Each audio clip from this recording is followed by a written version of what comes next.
This is my biggest treasure, my greatest prized possession, the only thing that's left I truly own. So if there's no pot of gold at the end of this here rainbow, no record, man, you'll never own my song.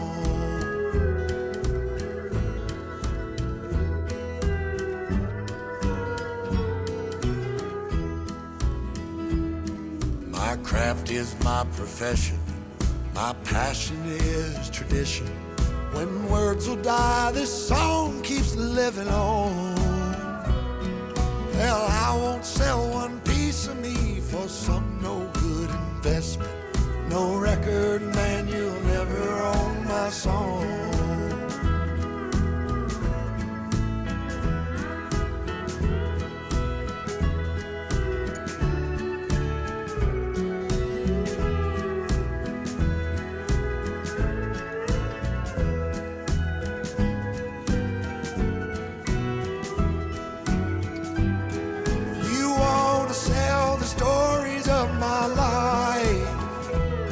Exchange for a promise and a song, but promises are made to be broken, and ain't never been enough to get by on.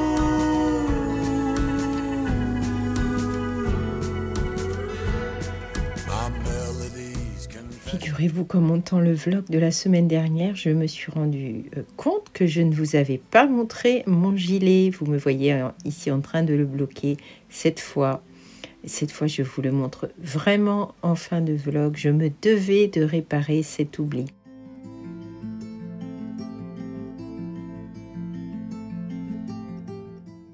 Alors nous sommes lundi et immédiatement je vous amène avec moi en cuisine en mode soupe au poulet de fond de frigo.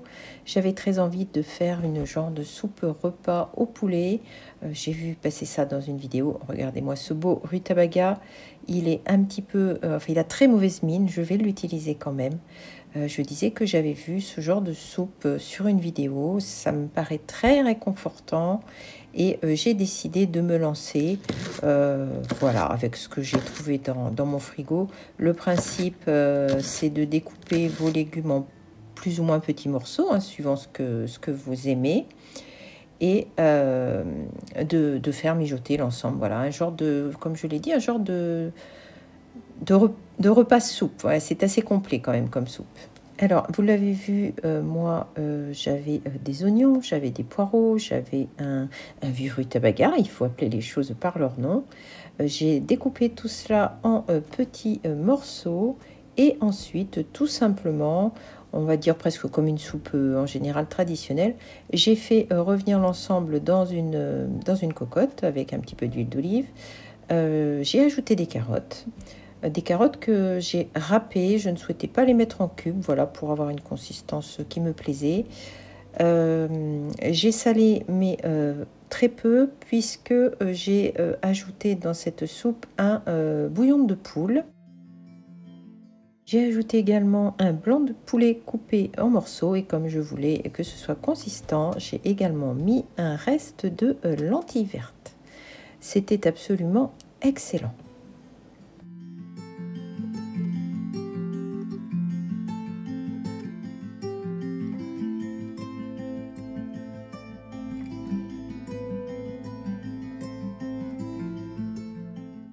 Alors, je n'ai pas beaucoup filmé le mardi, tout simplement parce que c'était une journée de travail. Voilà, il me fallait aussi préparer le déstockage pour le mercredi. Et puis, j'ai également préparé vos commandes. Je vous en remercie beaucoup. Voilà, donc je ne vous ai pas pris spécialement. Ce n'était pas intéressant pour vous. Par contre, on se retrouve ensemble le mercredi après-midi. J'ai décidé dorénavant de garder le mercredi après-midi pour moi, tout à fait égoïstement, et d'en profiter pour faire un petit peu de choses créatives. Et c'est ce que j'ai voulu faire cet après-midi-là. Alors, je me suis dit que j'allais faire les choses tout bien, comme on dit. Voilà, en prenant le temps d'allumer une bougie, ce que je fais extrêmement rarement, je vous l'avoue, tout simplement parce que je ne prends pas le temps. Là, je me suis dit, je vais faire une pause, je vais allumer une bougie. De plus, il pleut dehors, il fait sombre, c'est un temps parfait pour allumer une bougie. Et je voulais passer un peu de temps pour avancer dans mon livre. Voilà. Alors, j'ai d'abord commencé par repasser les petits coupons dont je souhaitais me servir. Alors, tout simplement, je me suis mise sur ma table avec un petit morceau de molleton et un mini fer à repasser pour ne pas allumer le gros fer. Et j'ai repassé les 3 coupons que j'avais sélectionnés de manière à faire un travail qui soit quand même beaucoup plus joli. Voilà, j'ai calculé ce qu'il me fallait pour les pages de mon livre. Je voudrais utiliser notamment ce tissu en fond pour faire des appliqués. Alors, mon idée est de faire tenir les fonds avec un point de feston. Voilà, alors le point de feston, c'est un point qui me pose toujours problème. Je vous le montre ici. Alors, il paraît simple, mais en fait, je vous l'ai déjà dit, j'ai des petits problèmes de logique. Et d'ailleurs, là, je ne vous coupe pas, j'ai juste mis en accéléré. Je ne comprenais absolument pas comment fonctionnait le point de feston. J'ai fini par m'en sortir en suivant une vidéo d'expliquer que c'était très accessible aux enfants. Bon, en tout cas, je m'en suis sortie. Regardez, j'ai même fait l'angle. Je suis assez fière de moi, je vous l'avoue. J'ai un petit bug en bas, là, vous pouvez le voir. Je ne sais pas ce que j'ai fait. Pourtant, tout à l'heure, ça correspondait. Écoutez, un petit bout de dentelle cache-misère que je vais fixer à petits points. Et puis, tout ira bien. Vous la voyez, l'aiguillet de paresseuse qui va faire des nœuds. Comme quoi, on ne tire pas leçon de ses erreurs. You know it's cold in bed. The world, it feels so sad to me. Stay with me. It's been a long day. Stay.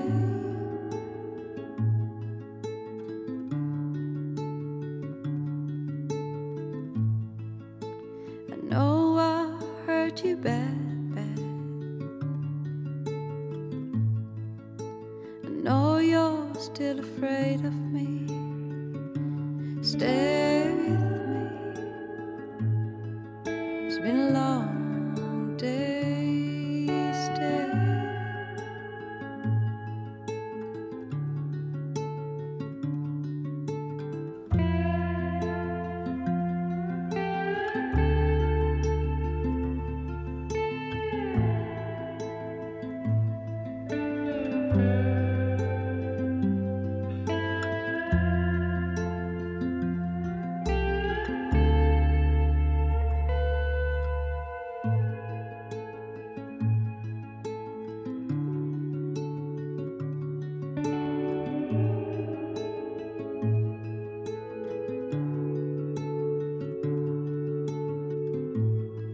Does she hold you when you cry? Does she sing you sweet lullabies in the dark till you fall? Ça fait un moment que je ne vous ai pas partagé de lecture. Figurez-vous que je me suis prise une véritable passion pour l'auteur anglais Wodehouse. Voilà, je me régale à lire ces séries de livres. J'ai commencé à les collectionner. Je les achète en général d'occasion. C'est un auteur qui me fait vraiment beaucoup rire. Écoutez, je vous en parlerai dans le prochain vlog. Et puisque nous sommes dans le domaine de la lecture, nous sommes le lendemain, et bien figurez-vous qu'après 30 ans de lecture de Marie-Claire Idé, je me suis abonnée pour la première fois. Alors c'est assez curieux puisque je me suis dit plusieurs fois que j'allais arrêter de l'acheter parce que quelquefois je ne trouve pas grand chose d'intéressant dedans. Et bien non seulement je n'ai pas arrêté, mais en fait je me suis abonnée tout simplement parce que recevoir Marie-Claire Idé, l'ouvrir, le lire ou aller le chercher quand c'est possible, eh bien ça reste toujours un moment de bonheur, un moment que j'attends. Voilà. Alors je vous partage l'intérieur du numéro de décembre. Regardez, les magnifiques pages sur l'usine Bohain. Il y a d'ailleurs un article. Alors évidemment, là, je suis totalement sous le charme. Je compte les encadrer. Vous voyez ici l'article.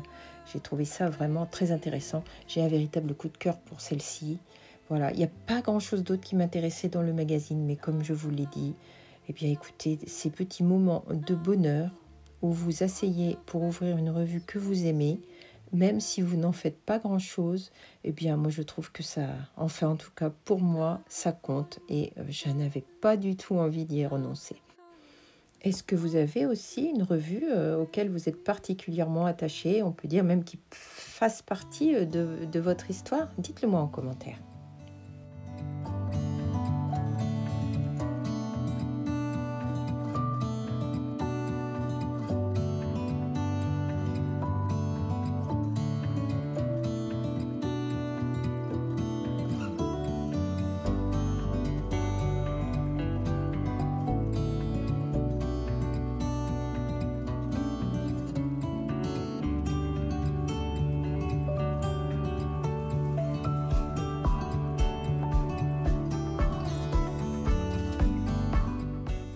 Alors, certains m'ont redemandé comment participer à Novembre Ensemble. Je vous remets les modalités sous la vidéo, ainsi que la façon de m'envoyer vos photos à la fin du mois. Voilà. En tous les cas, merci beaucoup pour votre participation. Je suis moi-même bien partie, je pense, à reprendre des anciens projets. Je suis ravie de vous voir participer aussi nombreuses. Merci encore. Alors aujourd'hui, nous allons ouvrir ensemble une commande des infusettes. Vous savez que j'aime beaucoup les illustrations de Camille des infusettes. Et en allant faire un petit tour sur sa boutique, figurez-vous que j'ai vu 2 illustrations que je n'avais pas et une où j'ai un véritable coup de cœur. Regardez-moi, regardez-moi ce petit autocollant. Cela me donne envie que Poppy porte un petit costume pour sortir, mais je ne suis pas sûre qu'elle soit d'accord. Alors, j'ai acheté également cette carte postale parce que je l'ai trouvée vraiment très, très jolie. Je commence vraiment à avoir envie d'hiver, d'encore plus cosy que ce que nous amène l'automne. Voilà l'illustration dont je voulais vous parler. Elle avait échappé à ma vigilance. Je ne pouvais pas passer à côté. La mercerie du rouge-gorge. Il y a tout ce que j'aime dans cette mercerie. Regardez les chaussettes, les écheveaux de laine, le patchwork, bien entendu, le petit poil qui va bien. Et regardez sur cette étagère, quand je vous dis que tout y est, les souris, les petits personnages, enfin voilà. Et également celle-ci, je n'ai pas résisté au chat qui dort dans cette cabine téléphonique en plein hiver, vont rejoindre toutes celles qui sont déjà affichées dans mon bureau.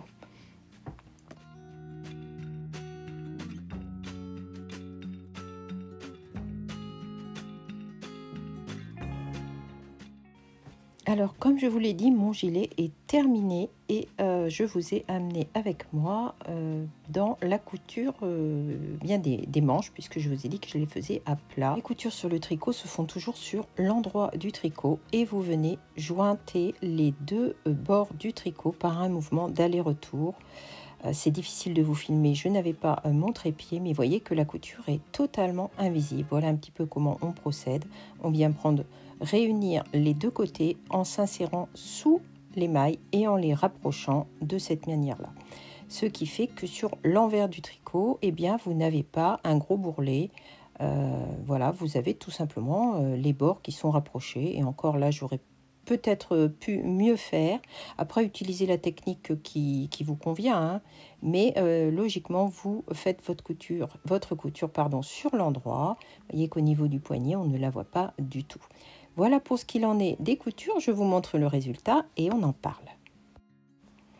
Voilà ce fameux gilet. Alors, qu'est-ce que je pense du modèle? J'aime beaucoup le modèle. C'est un modèle de petite knit. C'est le cardigan du dimanche. Maintenant, parlons un petit peu de la laine. Alors, j'aime beaucoup la laine. Ce n'est pas le sujet. Mais la laine n'est pas adaptée du tout à ce projet. Il aurait fallu, voilà, que ce soit une laine qui ait beaucoup plus de tenue. Là, comme c'est une laine mèche, eh bien, le tricot est mou, tout simplement. Alors, ça ne me gêne pas. Je vais sûrement le plus souvent le porter sur un autre pull puisqu'il s'agit d'un gilet veste. Je vous montre un petit peu quand même la beauté de cette laine. Mais effectivement, ce n'était pas le projet adapté. Il aurait fallu que j'utilise cette laine pour un projet avec du drapé. Voilà, là, ce gilet n'a pas de drapé. Il aurait vraiment fallu une laine qui se tienne. Ce n'est pas grave. J'aime beaucoup le résultat. J'ai changé la taille d'aiguille en m'apercevant que c'était mou. J'ai descendu d'une taille d'aiguille et malgré tout, il est encore mou. Comme je vous l'ai dit, ce n'est pas grave du tout. Je suis vraiment ravie. Je ne pense pas lui mettre de bouton parce que je pense que je vais le porter tout simplement ouvert. Voilà, j'aime beaucoup cette laine. Vous voyez par exemple ici, il tombe avec le poids. Je me demande si je ne vais pas mettre un billet histoire de lui donner un petit peu de rigidité. Je ne sais pas. Écoutez, en attendant, je suis contente de ce gilet. Il est extrêmement chaud.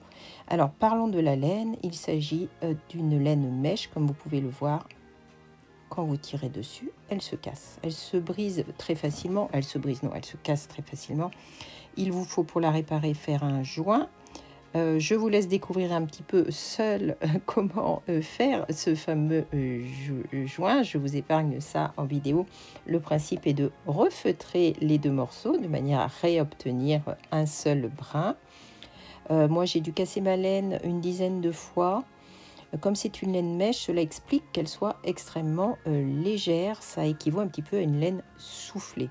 Voilà. Est-ce que j'aime cette laine? Oui, énormément. Elle est chaude, elle est légère, elle est magnifique, elle est tout ce que j'aime.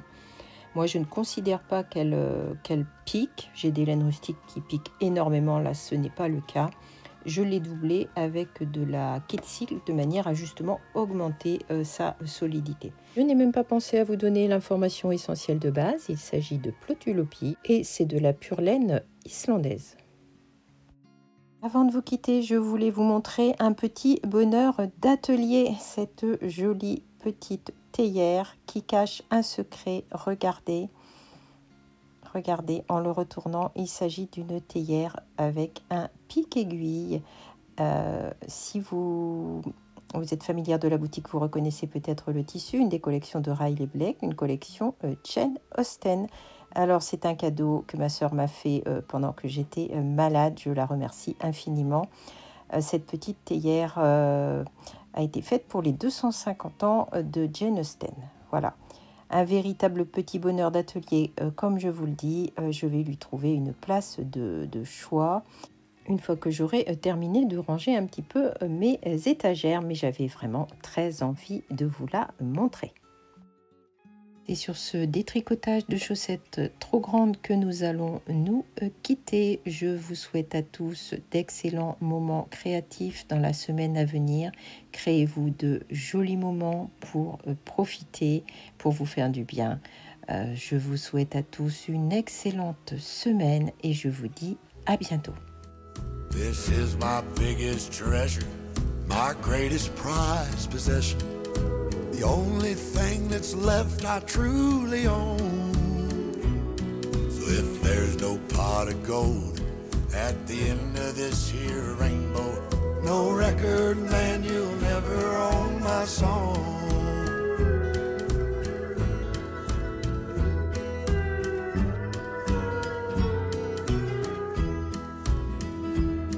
My craft is my profession. My passion is tradition. When words will die, this song keeps living on.